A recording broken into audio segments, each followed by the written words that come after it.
¿Cómo les va? Buenas noches, bienvenidos a Sin Ánimo de Polemizar. Estamos transitando las horas previas a que la ciudad de Santa Fe cumpla un nuevo aniversario. Un 15 de noviembre de 1573, don Juan de Garay nos ponía acá y entonces nos decía que somos santafesinos.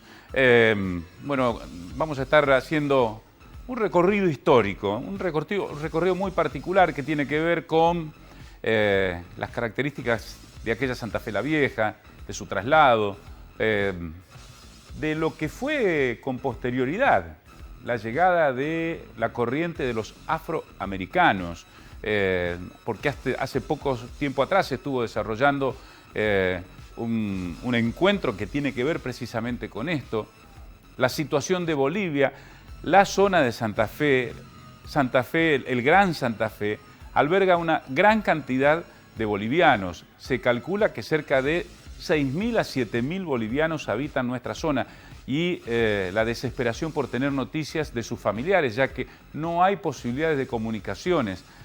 Las turbulencias, lo que se vive en Bolivia repercute aquí en nuestra zona y lo vamos a estar charlando. Y también vamos a estar hablando de algo que está permanentemente en la identidad de los argentinos, ¿no? La gesta de Malvinas. El Centro de Excombatientes ha puesto en movimiento una nueva iniciativa en el medio de un tiempo en el que se acerca el cambio de gobierno, en que encuentra una región muy sacudida por todo lo que tiene que ver con las cuestiones políticas. Hace poco tiempo atrás mirábamos a Chile, ahora Bolivia. En pocos días más se está votando en la segunda vuelta en el Uruguay. Mientras tanto se espera la transición, tanto en la nación, en la provincia, como en el municipio, con particularidades por la estrechez económica. Bueno, todas estas cuestiones las vamos a estar tratando en esta edición de Sin Ánimo de Polemizar. Presentación y enseguida comenzamos.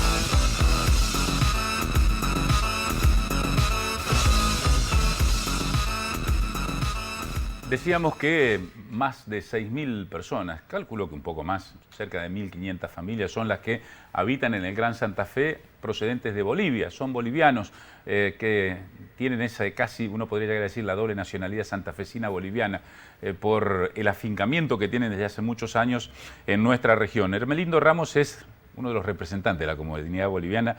Qué gusto tenerlo aquí, Hermelindo. El gusto mío de poder estar aquí, invitado por usted, por Osvaldo, ¿no? Te agradezco que me hayas invitado para hablar un poquito de lo que está pasando en mi país, ¿no? ¿Quién podría pensar, no? Hasta hace pocos meses atrás estaba dándole la mano a Evo Morales aquí en Santa Fe en ocasión de la cumbre de presidentes del Mercosur y ahora esto, un Evo Morales que ha renunciado, un Evo Morales que está en México. ¿Qué sensaciones tienen ustedes? Yo la verdad esto no tiene explicación, ¿no? Porque es un país tan tranquilo económicamente, creo que estaba bien, porque hace 2 años que no voy a Bolivia, un país estable. Entonces, esto nos tomó de sorpresa, como te comentaba antes, fuera del micrófono. No sé lo que pasó, qué error hubo de parte de Evo, o alguna equivocación habrá tenido, porque equivocación puede tener todo como ser humano, ¿no? Pero no sé qué es lo que pasó. Yo digo, en nombre de todos mis compatriotas, que somos muchos aquí en Santa Fe, Montevera, Helvecia, repudiamos totalmente estos vandálicos que hicieron, que quemaron negocios, saquearon, repudiamos totalmente. Y bueno, Quizás algún día mejore, quizás vuelva a la normalidad, que puedan tener paz en Bolivia, tranquilidad, ¿no? Más y todo. Se escucha desde Bolivia, desde La Paz y desde quienes sostenían o eran el sustento de Evo Morales, de que hay racismo en Bolivia, que esta corriente que viene desde Santa Cruz de la Sierra, Santa Cruz de la Sierra con Sí. no tanta vinculación con los pueblos originarios, Claro, ¿no? claro, claro. Que aparece ese racismo. Cuando usted fue la última vez, hace 2 años, ¿se veía eso? No, la verdad no lo veía yo eso. No lo veía yo ese racismo, como me estás comentando. No, no lo veía, como digo, eran todos... Claro, los tarijeños, yo he hablado con algunos, cuando iban, me llamaban a las radios, me decía que todo estaba bien. Sí, los tarijeños prácticamente no lo querían tanto a Evo en Tarija, porque cuando venía lo invitaban por cualquier inauguración que se hacía, siempre sentía un poquito de molestia teniendo a Evo en Tarija. Pero de ahí más no pasó más nada, todo era tranquilo. Entonces por eso nos sorprende a nosotros de que haya pasado esto. Desde antes se sentía, es decir, describamos un poco cuál es la realidad de Tarija, de Santa Cruz de la Sierra, por qué hay esa diferenciación. ¿No se sienten de pueblos originarios como se sienten ustedes? Hay este choque cultural que va más allá de lo cultural, pareciera, ¿no? Parecería que así es, porque Tarija tiene el petróleo, tiene todo, tiene el gas, que avanza hasta Villamontes, que es una parte que está al límite con Pocitos Argentinos. Entonces, yo creo que por ahí, una vuelta, Evo me comentó cuando fui a Buenos Aires, comentaba de que Tarija recibía muchas regalías de parte de la nación, pero el gobernador de Tarija quizás no lo supo aprovechar y viene porque él decía, si el gobernador de Tarija aprovecha todo lo que recibe de parte de la nación, Tarija puede ser una gran ciudad. Bueno, ahora hace poco cuando yo fui, hace 2 años cuando fui, después fui, creció un montón Tarija. Tarija es una cosa asombrosa, que año a año cambió totalmente, rutas que antes jamás se eran podido hacer. Por las montañas, los cerros, hicieron rutas, escuelas, para que la gente pueda estudiar, los chicos puedan estudiar. Entonces, hospitales, cambió, lo ayudó mucho a la gente humilde, a la gente del campo. Por eso a veces uno dice, no lo entiende lo que pasó, no lo entiende. No sé lo que es lo que ha ocurrido. Y con la preocupación, Hermelindo, de no saber qué pasa con la familia, que quizás eso es lo más triste y lo más preocupante. Claro, la familia. ¿Por qué? ¿Por qué no sabe? ¿No se pueden comunicar en estos tiempos las comunicaciones? Yo antes sí llamaba a la noche, llamaba porque yo siempre a veces están trabajando, bueno, le llamaban a la noche, me comunican enseguida, pero ahora es imposible comunicarse, no sé qué es lo que pasa, se cortan las comunicaciones o no sé, no tengo ni idea. Porque yo llamo, sonan los celulares, bueno, pero nadie contesta. Así que no sé lo que está pasando. Pero yo me enteré por otras personas que pudieron comunicarse, no sé de cómo. La Secretaría está en paz, está tranquilo. No hubo cortes de ruta, no hubo nada, hechos vandálicos, no, nada de eso. Así que, bueno, ojalá se mantenga, ¿no? Ahora, cuanto a la nueva presidenta que asumió interinamente, ojalá lleve la tranquilidad a Bolivia, la paz, que no lleve a agrandar todos estos desmales, ¿no? Porque por ahí escucho en los medios noticieros de que va a ir a reprimir a la gente de Evo, a Yachapare. No sé, si eso ocurre, no sé lo que irá a pasar. Es muy jodido, muy jodido. Hermelindo, ¿y cómo es el boliviano de pueblos originarios? Porque hay quienes dicen es muy paciente, es muy tranquilo.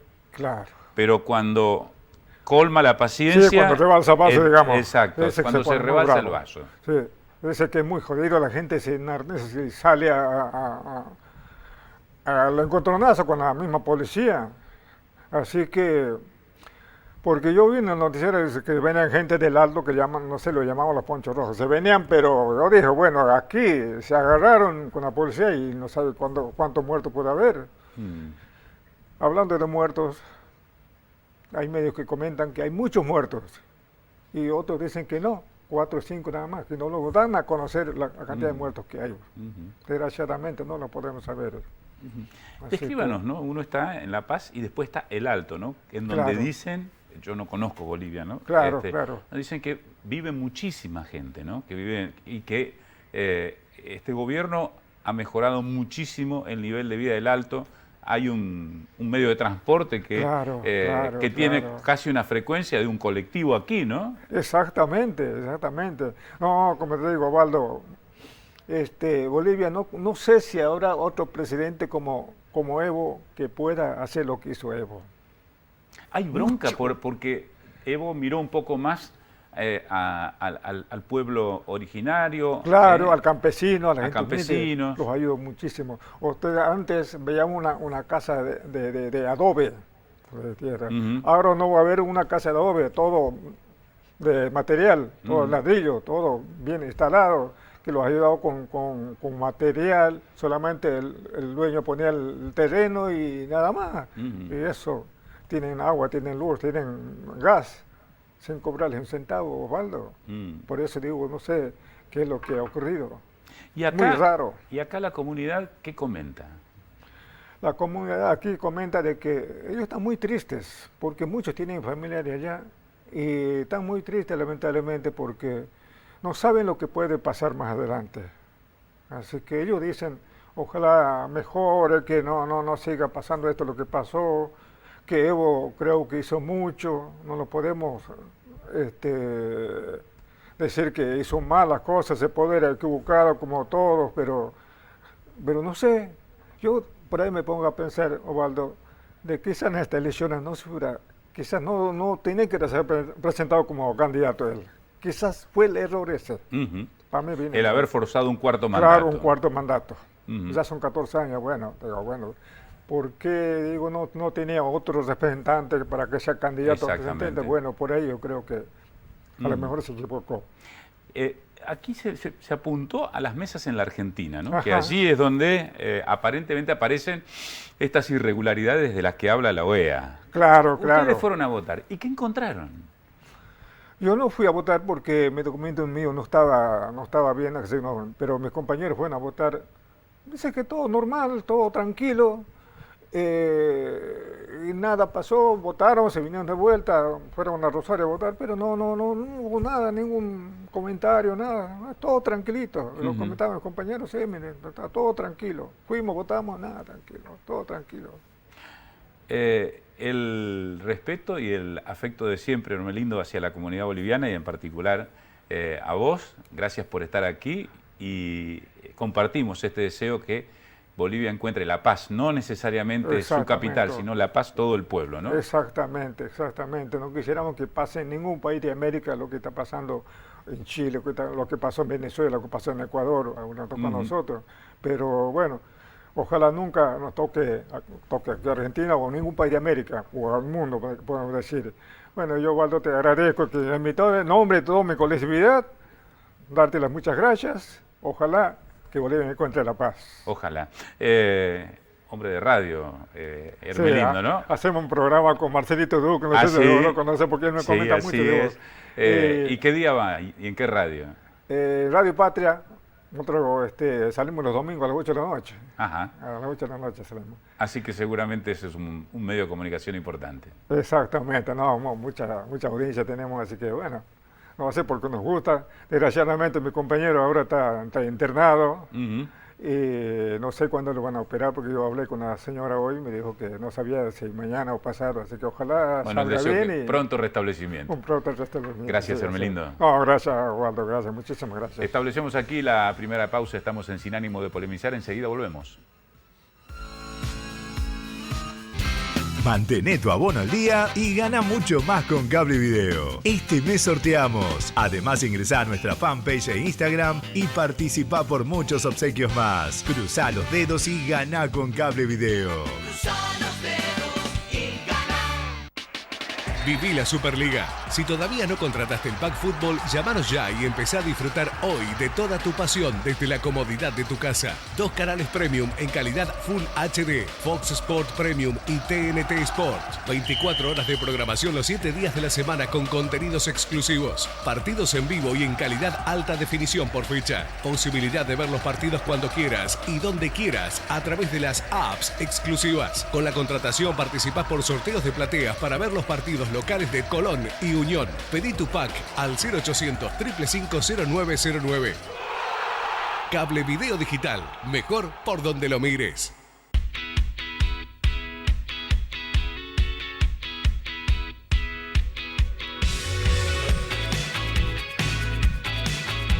Viajale de lunes a viernes a las 7. Tops. Por ser abonado a Cable Video, te damos un 20% de descuento en tus compras en la farmacia de Jerárquico Salud y 20% de descuento en su centro deportivo. Mantén tu abono al día y ahorrá con Cable Video.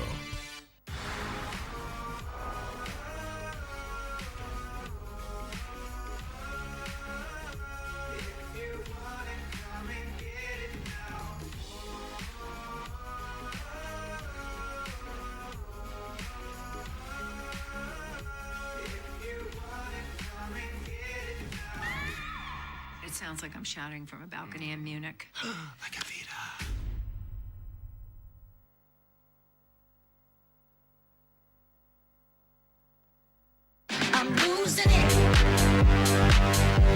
Este sábado, como todos los sábados, te esperamos a las 13:30 para Vivir Junto Plus TV, un programa que ya conoces. Hace más de 14 años estamos todos los fines de semana, con gastronomía, con turismo, con espectáculo, con invitados, música en vivo. Sábados, 13:30, Plus TV. Por Veo, contenido nuestro. Todo lo que necesitas para que tu obra sea posible está en Aremat. Realiza tus compras en un ambiente agradable con marcas reconocidas. Te esperamos para atenderte en nuestros 2 amplios locales. Avenida Richieri 2810 Santo Tomé y Mantovani 505 Puerto de Santa Fe. Y ahora tengo pensado seguir estudiando otra carrera, ahora me va a ser más fácil. Ya, mi casa es la segunda casa que tiene internet acá en el pueblo. También hay internet en otros lugares públicos. Pero sí, ahora sí voy a arrancar con otra carrera y no se me va a complicar tanto. Ya tengo el internet en mi casa, puedo enviar los trabajos a tiempo, rendir y todo eso, así que estamos súper contentos con eso.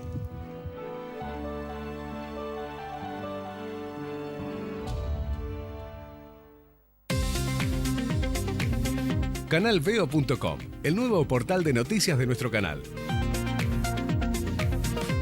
Nuestras noticias, estés donde estés. Entérate de la actualidad como solo Veo puede contártela. Tu provincia, tu ciudad, tu barrio y todo lo que realmente te interesa. Visítanos en canalveo.com y conectate con nuestras noticias.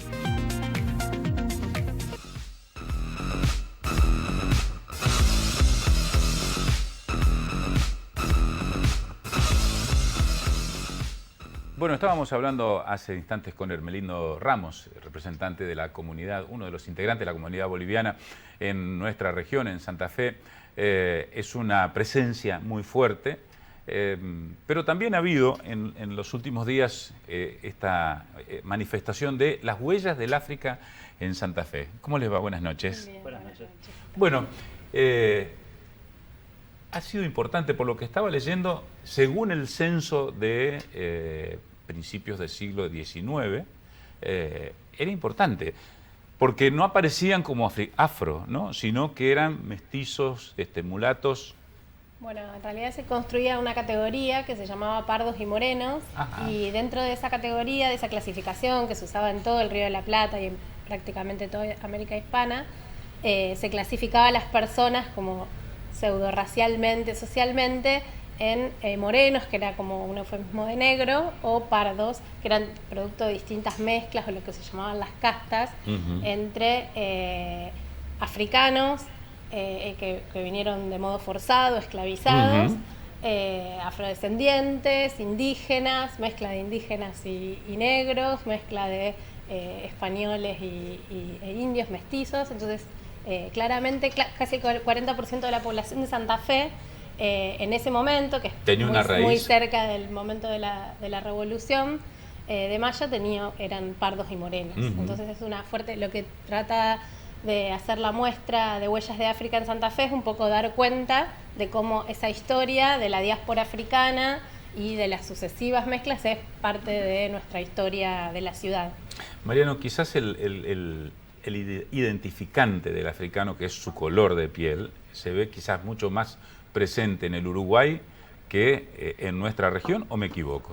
Justamente la idea del museo fue, más allá de estas cuestiones que uno puede llegar a apreciar directamente en estas cuestiones de la población, lo charlábamos con Magdalena cuando pensamos la muestra, muchas veces el común de la gente asocia lo afro o lo afrodescendiente con el color de piel. Con el color de la piel y a otros lugares de América, ¿no? Piensa en Brasil, piensa, como vos decís, en Uruguay, piensa en Cuba, piensa en Haití, como que nuestro territorio o quedó tan perdido en el tiempo, y puntualmente Santa Fe, ¿no? Por eso hacemos el foco en Santa Fe. Hablamos de Huellas de África en Santa Fe, ¿no?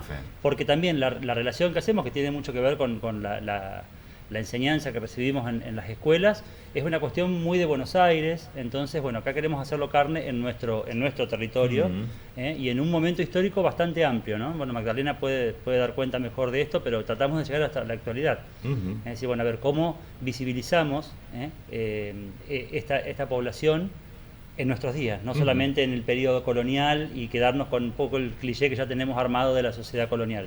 Y en ese trabajo investigativo, hasta ahora, ¿en dónde? Porque uno ve que ahí está la casa indo-afroamericana, ve a la militancia que hay por mantener el estandarte arriba, pero ¿hay algo más?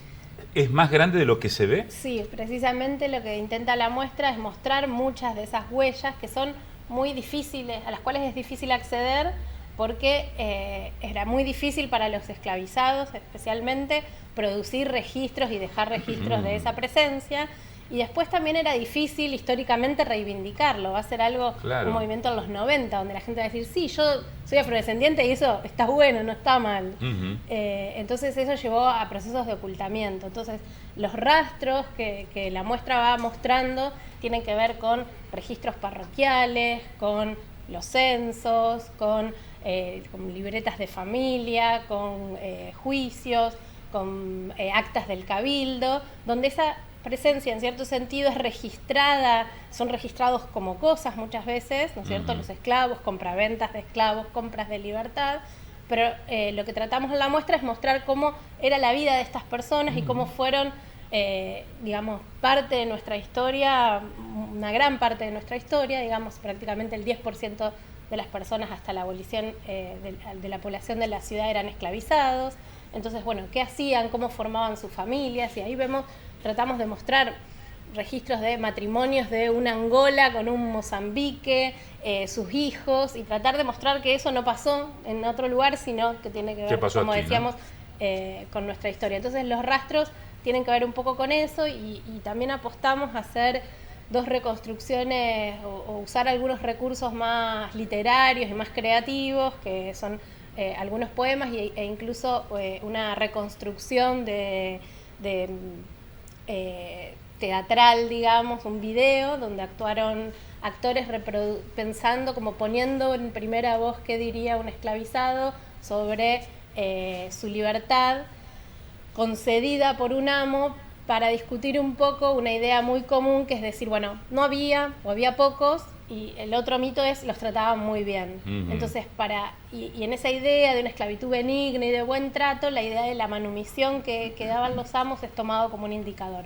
Bueno, lo que tratamos de ahí es decir, bueno, ¿qué tuvo que hacer ese esclavizado para obtener eso? ¿Qué negociaciones tuvo que hacer? Y a su vez, ¿qué implicaba que un amo le prometiera que cuando se muriera le daría la libertad? Estaba tratando de lograr una persona pasiva, obediente, etcétera. Entonces, tratamos de ponernos desde ese punto de vista, sobre todo para pensarnos que esa es nuestra historia y somos herederos de eso. Muchas veces nos pensamos herederos de las élites Claro. Y de los españoles, bueno, somos herederos de eso y también de toda otra historia. Hablar de un 40% de población afrodescendiente, uno supone que más allá de la opresión y de de los silencios, la interacción de las personas ha dejado una herencia cultural. ¿Dónde se puede ver desde aquel entonces hasta el presente esa herencia cultural de los afroamericanos? Bueno, creo que la Casa de la Cultura es un poco la pionera en esto, ¿no? En poder rescatar, y es un trabajo que también hicimos desde el museo. Yo puedo hablar de lo que implicó el trabajo ¿no? De poder reunir distintas partes, y una parte muy importante para este rescate fue, bueno, puntualmente Lucía Molina de la Casa Indo-Afroamericana y el asesoramiento que ellos nos pudieron dar. Cuento una pequeña anécdota que tiene que ver con esto del día que estábamos organizando la inauguración de la muestra. Bueno, pensamos en agasajar a la gente con algo. ¿Qué hacemos? Caemos en lo típico de siempre, que uno hace en un agasajo. Y bueno, Lucía nos dijo, bueno, acá tenemos que hacer empanadas de mondongo y sangría. Esta es la comida y la bebida. Que nosotros, a lo mejor la empanada puede ser la empanada de mondongo un poco más lejano, pero la sangría creo que es una bebida que la tenemos bastante incorporada, como una bebida de verano y demás. Y ella nos apuntó, digo, desde este dato muy menor y muy de todos los días, es decir, bueno, acá estamos nosotros en esto, ¿no? Y esto es algo que nosotros lo seguimos manteniendo y que intentamos también que se conozca. Hay muchas cuestiones también en el lenguaje, que lo tenemos muy incorporado y no sabemos ese origen. Que es muy interesante. A ver. Por ejemplo, las palabras con ñ en general, con MB, niña, ñandú, muchas veces se refiere a que vienen de palabras africanas, como las en B, como y con che, chinchulín, las cachuras, esas cuestiones. Yo no soy experta en el tema. Después claramente la música, la palabra tango viene de la reunión de africanos. Bueno, en Buenos Aires había muchos tangos o tambos que refieren las fuentes y dicen los negros están reunidos en su tango, y claramente el ritmo y los tambores.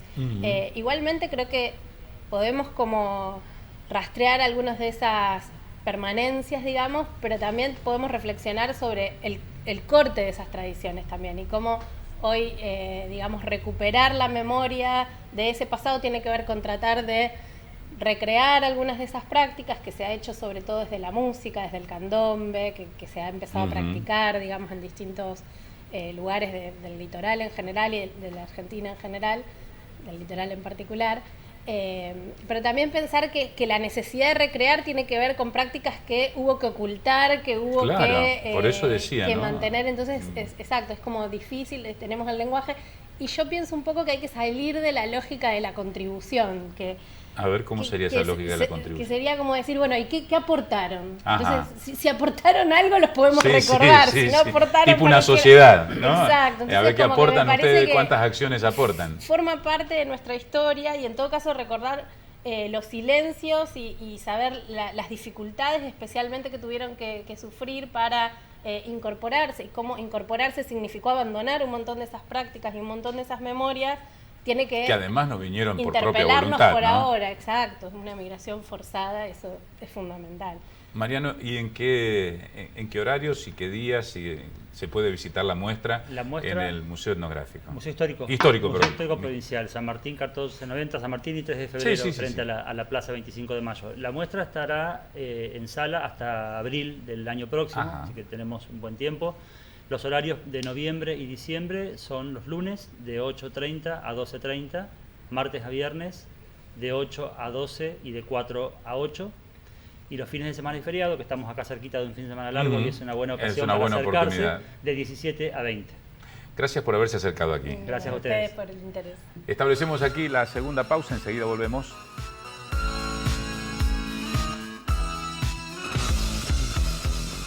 Por ser cliente de Cable Video, si sumás un amigo, ahorran los dos. A vos te damos meses gratis de tu abono y a tu amigo le damos promos especiales. Llámanos ahora al 0800-555-0909. Aseguraste tu auto. ¿Pero aseguraste viajar? En Sancor Seguros aseguramos todas esas cosas que querés. Pero también aseguramos todo eso que te gusta hacer con esas cosas y todo lo que te gustaría poder hacer. Por eso te ofrecemos seguros de vida que se adaptan a tu vida y te dan la tranquilidad de estar construyendo tu futuro y el de los que más querés hoy. En Sancor Seguros, aseguramos lo más importante de tu vida. Tu vida. Nuestra premisa es brindarle el mejor asesoramiento en electrobombas, artículos para piscinas y riegos, instalaciones sanitarias, redes de agua y cloacas, disponibilidad de entrega. Hidroplast, Francia 3020, Avenida Blas Parera 6498, Santa Fe. Todo lo que necesitas para que tu obra sea posible está en Aremat. Realiza tus compras en un ambiente agradable con marcas reconocidas. Te esperamos para atenderte en nuestros 2 amplios locales. Avenida Richieri 2810 Santo Tomé y Mantovani 505 Puerto de Santa Fe. Con Vito y Sprinter, el tamaño de tu negocio lo elegís vos. Mercedes-Benz, Vans.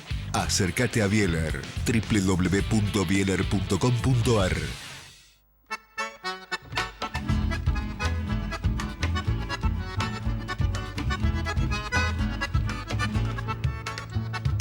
Festivales Litoral.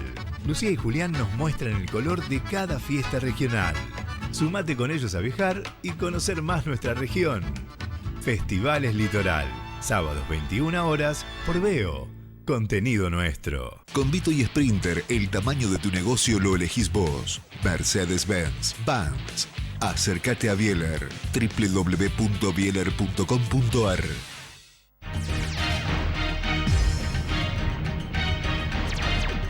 Con Cablevideo podés ganar todos los meses entradas para Cinemark. Mantén tu abono al día. Hacete fan de nuestro Facebook y gana con Cablevideo.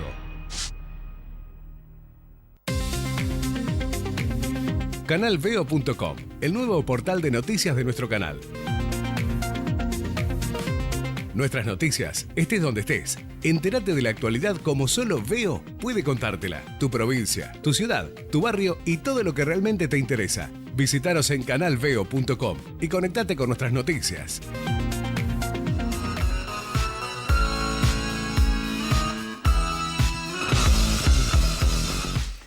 Más de uno se estará preguntando, a pocas horas de cumplir un nuevo aniversario de la Fundación de Santa Fe, don Juan de Garay, ¿no estuvo presente los mosquitos, las inundaciones? Pascualina Di Biasio, ¿cómo estás? Bien, muy bien, aquí tratando de hacer una contribución. Una contribución, sí. Generosa. ¿Cómo llega Juan de Garay al primer emplazamiento de Santa Fe? Bueno, Juan de Garay viene desde Asunción del Paraguay, porque están buscando, es decir, en realidad estaban explorando los territorios para buscar una salida a la comunicación entre el río Paraguay y el río Paraná. Entonces esto es, por eso es digamos, la designación de abrir puertas a la tierra. Es decir, además que ese punto intermedio de comunicación fluvial también pudiera significar una comunicación con el Tucumán, y ello permitiera, ¿no es cierto?, una llegada al Alto Perú y al Virreinato del Perú. O sea que era un objetivo esencialmente estratégico, el de la fundación de ciudades, donde... ¿Ese era el imperativo que él traía de España? Sí, él ya venía del Perú, él no es que llega a Paraguay desde España. Es decir, en realidad esa es... Sí, su presencia en territorio americano data de mucho tiempo antes. Sí, ya desde antes. Lo que sí, él en el Paraguay, ¿no es cierto?, el gobernador, que era del Río de la Plata y del Paraguay, lo que buscan es justamente esa posición estratégica, podríamos decir, en cuanto a las comunicaciones, y que además fuese un territorio sustentable, podríamos decir, en términos de hoy. Es decir, un territorio que permita a la gente, a los pobladores, la subsistencia, además de buscar también incentivar el comercio, tanto por tierra como por vía fluvial.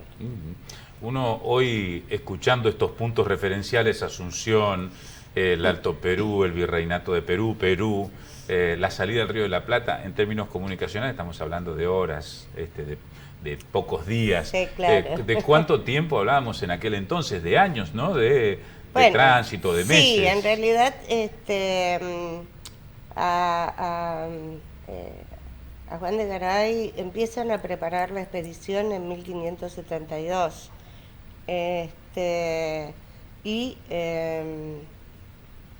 Bueno, la organización se hace el traslado de la gente que lo va a acompañar, se hace por vía terrestre y por vía fluvial. Sí, llevó su tiempo porque además, es decir, la fecha de la fundación es una fecha, digamos, que se hizo un ritual simbólica porque previamente ya había un campamento y un asentamiento de un par de meses antes. Que eran los primeros que habían llegado. Claro, en realidad el ritual que se hace del rollo, del escribano, de la formación del cabildo, etcétera, ¿no es cierto? Es, bueno, se lo toma en un determinado momento. De todos modos, para ellos, la fundación, la fecha de fundación, no era ninguna fecha para festejar, podríamos ¿por decir. qué? Bueno, no se encuentran registros, incluso en las actas del Cabildo, de que cada año, como hacemos nosotros hoy, se festejara la fundación. En realidad, se festejaba el santo patrono, más que no la fundación. Entonces, todas las referencias que hay en las actas del Cabildo hacen referencia a las fiestas del santo patrono y no de la fundación. Algo semejante pasaba con las personas, es decir, las personas festejaban su santo, no su fecha de nacimiento. Esta es una concepción de la modernidad, podríamos decir, de fines del siglo XIX, en que empieza a cobrar importancia este elemento simbólico, que es la fecha de fundación, como un elemento, como un ritual de pertenencia, como un ritual de identidad en las ciudades. Y tiene que ver también un poco con los procesos de urbanización. Vos decías recién que se festejaba el Día del Santo Patrono. Tengo entendido que el Santo Patrono de San Jerónimo es con la nueva localización de Santa Fe o ya con la Santa Fe la Vieja, es decir, del patrono de San Jerónimo. ¿Cuándo se decide? En la vieja ciudad. En la vieja, en Santa Fe la Vieja. Bueno, estamos, por eso, es un tema que cada sociedad le va poniendo su propia impronta, digamos, y le va dando mayor importancia. También hay que destacar, ¿no es cierto?, que a partir de 1949, cuando se exhuma la ciudad, cuando Zapata Goyán hace las excavaciones y se encuentra y se comprueba que es la ciudad,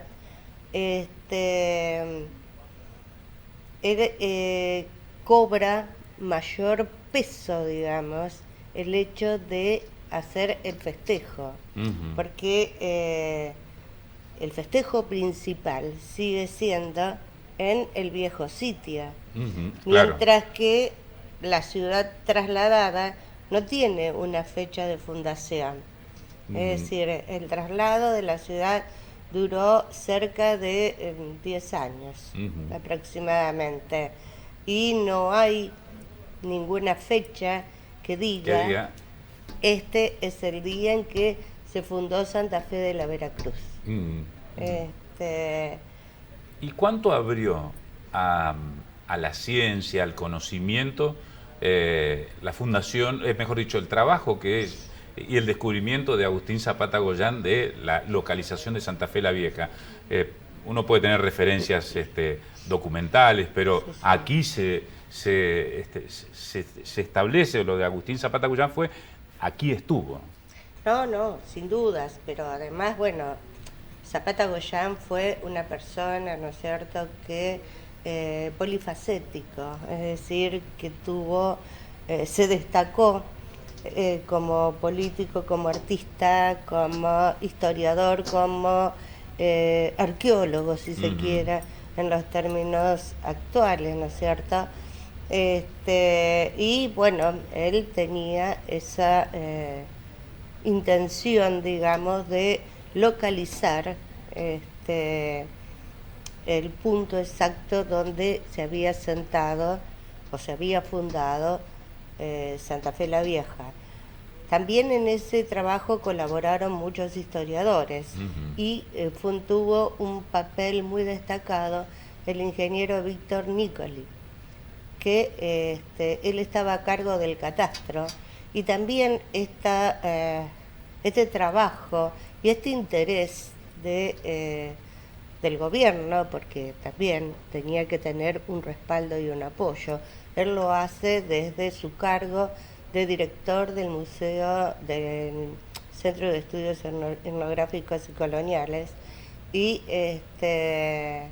Nicoli en particular tenía un interés estratégico, que era poder establecer con precisión el punto de fundación y el lugar en particular de la fundación, para delimitar algunas cuestiones y precisar algunas cuestiones limítrofes entre las provincias, porque él estaba a cargo del catastro, digamos, de organizar el catastro en la provincia.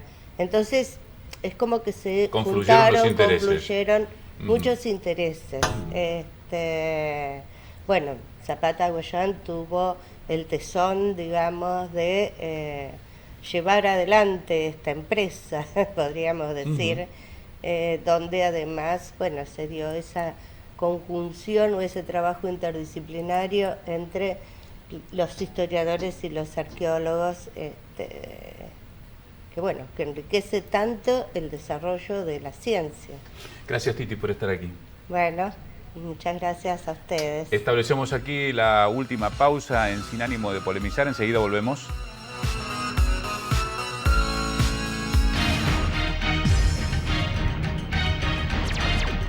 Con Cablevideo podés ganar todos los meses entradas para Cinemark. Mantené tu abono al día. Hacete fan de nuestro Facebook y gana con Cablevideo. Mantené tu abono al día y gana mucho más con Cablevideo. Este mes sorteamos. Además, ingresá a nuestra fanpage e Instagram y participá por muchos obsequios más. Cruzá los dedos y ganá con Cablevideo.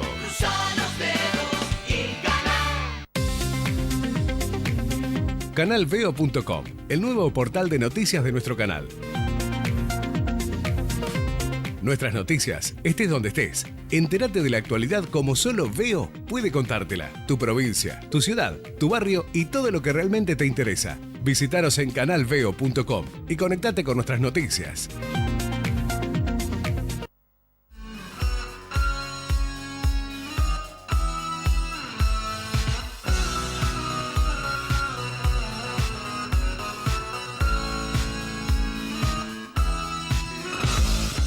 Siempre hay historias por conocer en torno de la gesta de Malvinas. Si hay algo que uno debe destacar es que ese tesón que le han puesto los veteranos de Malvinas, que en su momento intentaron silenciarse, que después fueron cobrando protagonismo, teniendo la relevancia que merecen en la historia argentina, pero siempre hay algo que sumar. Y lo que se está trabajando y se ha sancionado como ley, el archivo oral de las memorias de Malvinas. Con nosotros Sergio Buscemi y Juan Carlos Bianco. ¿Cómo les va? Buenas noches. Buenas noches. ¿Qué tal? Buenas noches. ¿Qué busca el archivo oral? ¿Rescatar qué? Y se rescata la participación de los santafesinos en el conflicto y en el lugar en el que hemos estado cada uno, para que eso quede en la memoria y el día de mañana pueda ser buscado por quien lo desee, por todas las personas que ¿Por lo qué oral y deseen. no documental? Claro, es algo audiovisual. Ajá. Todas aquellas personas que en el futuro quieran investigar sobre el conflicto, sacar conclusiones, colegios, historiadores, escribir sobre el tema e investigar el por qué, el cuándo y el cómo, la participación de cada uno, de cada fuerza, de cómo se atacó, de cómo se defendió, el por qué no se defendió.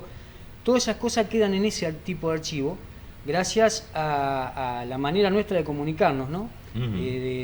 Por ejemplo, a lo mejor este programa puede quedar grabado ahí, es audiovisual, y bueno, están nuestras vivencias, y que eso es muy... Sin duda. Es un documento, es lo único documento vivo. Ajá. Hasta que quede el último veterano, ¿no? Claro. Quién sabe cuánto. Pero bueno, todo eso va a quedar registrado digitalmente, y bueno, va a estar en el archivo provincial. ¿Cómo lo imaginan la secuencia de construcción del archivo, Sergio? Y eso es una... Porque uno tiene que establecer un método, una sistematización. Claro, eso es un sistema técnico que están trabajando en eso para poder, pues ya tenemos partes nuestras que hemos hecho videos, hemos hecho algunos libros, hay documentales, hay filmaciones verídicas sobre el tema Malvinas, sobre algunos de los combates, los ataques aéreos. Entonces todo eso queda documentado y se utiliza justamente con nuestra vivencia, para que los colegios, las futuras generaciones, las facultades, todos aquellos historiadores, todos los que quieran, eso queda totalmente archivado. Y fue a un futuro largo, o sea, es una cosa que queda mucho por hacer con el tema de la historia. Soberanía es un tema que no se termina nunca, sobre todo nos toca muy de cerca a nosotros, y estamos continuamente en lucha con eso. La única batalla que no vamos a perder es esa, la batalla de la soberanía. Sergio, y de la paz. Sí. Uno entiende que se los intentó silenciar, ¿no? A la salida del conflicto, silenciar, invisibilizar. Ustedes lo han sufrido mejor que nadie. Este archivo oral es esa voz que quiere recuperarse, esa intención de decir lo que han vivido, lo que pasaron. En realidad es continuar con lo que nosotros fuimos pregonando desde el año... Nosotros empezamos a trabajar desde el año 84, pero como vos dijiste, no teníamos forma de expresarnos.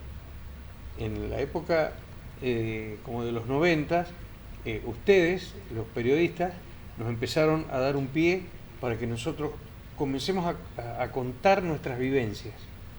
Y bueno, así fue como comenzamos a difundir todo lo que nosotros habíamos vivido como soldados, como suboficiales, como oficiales, todo aquel que participó en el conflicto. Los periodistas nos dieron, periodistas gráficos, radiales, televisivos, nos dieron el pie para que nosotros contemos la verdad. Vos sabés muy bien, Malvinas estuvo rodeada de muchas mentiras. Y bueno, este archivo histórico va a permitir que se siga difundiendo, aunque nosotros ya no estemos más, se va a seguir difundiendo esa verdad. Recién Juan Carlos decía, quizás este programa quede dentro del archivo histórico. Y si vos tuvieras que contar tu experiencia, Juan Carlos, en algunos minutitos, ¿dónde estuviste? Y ¿Qué yo viviste? entré el 3 de agosto de 1981 a la base naval de Puerto Belgrano como soldado conscripto de la Armada. Hice una instrucción, fui destinado al portaaviones 25 de mayo, buque insignia de la Armada, era el único en Sudamérica, muy buscado por los ingleses, gracias a Dios y a la divina providencia que no nos pudieron ubicar nunca, o sea que lamentablemente hundieron el crucero y porque no nos podían encontrar a nosotros estábamos al norte de las islas y saliendo del cruce a la flota de mar inglesa, pero el submarino Conqueror ya se había posicionado antes al sur de las islas porque ya venía con el tema del conflicto en Georgias, y ellos bueno lo habían mandado a Georgias, pero se detuvo ahí en ese momento justo y hundió el crucero Belgrano. Para nosotros ese fue como el hundimiento del crucero, creo que marcó no solamente la paz en Argentina, sino en toda Latinoamérica. Fue la parte de la guerra que más marcó porque según decían que fue un crimen de guerra, porque fue hundido fuera de la zona de exclusión, de las 200 millas que habían impuesto los mismos ingleses. Pero bueno, estábamos en guerra, ellos tenían que dar, o dábamos nosotros el puntapié inicial o lo daban ellos, lo dieron ellos con el crucero General Belgrano. Nosotros después tuvimos un montón de situaciones, que por eso a veces digo que fue la mano de Dios, que no teníamos el suficiente viento para poder largar los aviones para atacar a la flota de mar inglesa, que ya venían los aviones, los Harry venían atacando a nosotros. Por 3 minutos nos salvamos 1.200 personas de no morir.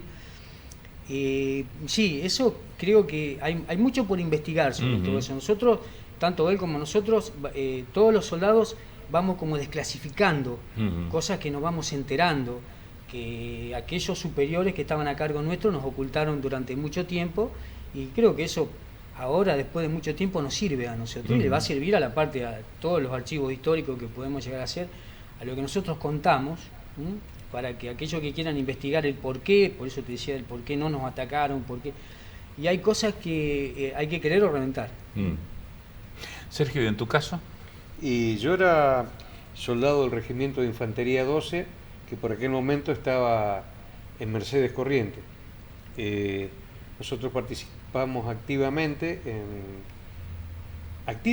en Puerto Darwin, pero estuvimos en Puerto Argentino, Montequén, Bahía San Carlos, y bueno, y en Darwin fue donde realmente entramos en combate. En lo otro, más que nada, cuidábamos a los que hacían, a los ingenieros que hacían los perímetros de seguridad, y en Montequén sí, recibimos fuego aéreo de unos Harry. Y en Darwin sí, combatimos desde el 26 de mayo hasta el 29 que fuimos tomados prisioneros. No era todo el tiempo que combatíamos, nos íbamos combatiendo esporádicamente y generalmente de noche. Para entender por qué de noche. Porque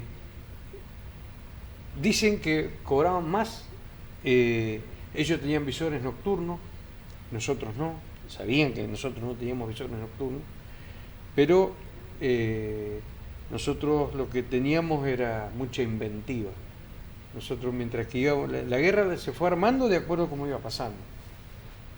Yo era operador de un cañón 105, Sicalqui, y bueno, nosotros tirábamos acá, el sargento nos hacía que lo corramos más para allá, porque si no detectaban el lugar donde había salido el disparo, podían impactar. Y aparte no teníamos muchas municiones, así que había que, como quien dice, cuidar el tiro.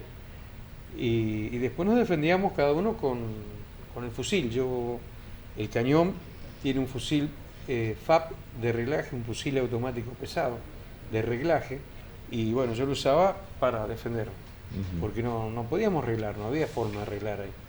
Y los otros compañeros sí tenían fusiles. ¿Fuiste tomado prisionero? Sí, me tomaron prisionero. ¿Cuánto tiempo prisionero? Y estuve 14 días prisionero. Desde el 29 hasta el 13 que bajamos en Montevideo, Uruguay. Fueron trasladados a Montevideo. Sí. Montevideo, o sea, Uruguay ofició como país neutral para que bajen los heridos y los que habíamos sido tomados prisioneros. Ahora les viene esta tarea, ¿no?, de recopilar, de rescatar las voces de los relatos orales, pero digo, me imagino que la tarea más gratificante debe ser cuando van a las escuelas. Me contaba Sergio, y la vez pasada estando en el centro de excombatientes, esa avidez que hay de los chicos por conocer, ¿no? ¿Es así? Sí, sobre todo relatos, por ejemplo, anécdota que yo tengo cuando el segundo comandante pide de que tratemos de reunir escuchas, o sea, no teníamos suficiente aparato para escuchar a la flota inglesa, lo que se decía, porque los ingleses no hablaban en código, sino que hablaban en claro, hablaban en inglés. Entonces, en un lugar, en un reducto cerca de la quilla del buque, había unos equipos valvulares de la década de los 50, unos Collins S1, se pusieron en funcionamiento, irrisorio para los ingleses, ¿no? Entonces empezamos a escuchar cómo, o sea, la parte de inteligencia que estaba con los Kelpers pasaba al buque madre de la flota de mar inglesa, los movimientos que ellos hacían con las tropas dentro de Malvinas. Desembarcaban en Puerto Darwin y se iban moviendo.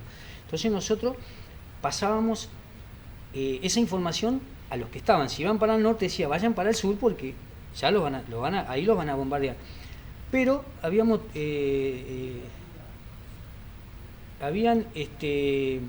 reclutado a todos aquellos que eran cocineros, panaderos,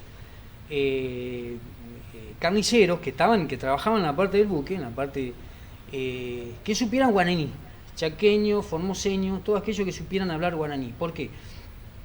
Porque nosotros hablábamos en guaraní, nos comunicábamos dentro de la flota y con la gente de las islas nos comunicábamos en guaraní. Entonces por ahí hubo un momento que nos reíamos. ¿Por qué? Porque nos interceptan los ingleses y dicen, no son argentinos. Su inglés decía, no son argentinos.